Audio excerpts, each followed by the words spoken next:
Homicide 1921. The case of 53-year-old George Evans. George Evans was convicted of the manslaughter of 63-year-old Louisa Hornage.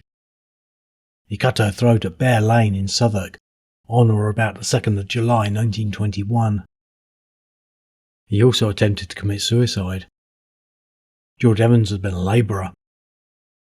Louisa Hornage was not found until 6 days later, along with George Evans, when neighbours went to see. She was last seen by lodgers in the house on the 2nd of July 1921, and for the next 5 days, George Evans made various excuses for them to account for her absence.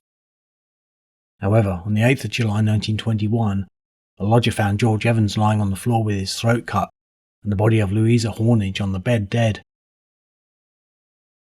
When the police went to his house, they found Louisa Hornage lying on the floor of a back room in a pool of blood with 2 blood-stained razors lying nearby. Her left arm was crooked upwards as though protecting her throat.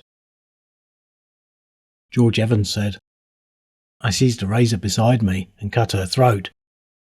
I did not know what I was doing." Whilst at Guy's Hospital, George Evans said, "I'm all right, but my wounds are awful.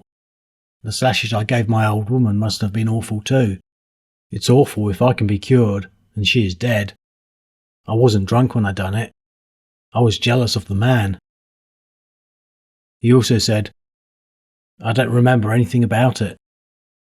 He was sent to the Old Bailey on a charge of murder, but the charge was reduced to manslaughter on account of the provocation given by Louisa Hornage, and George Evans was sentenced to 15 years penal servitude. Bear Lane has since been mostly redeveloped.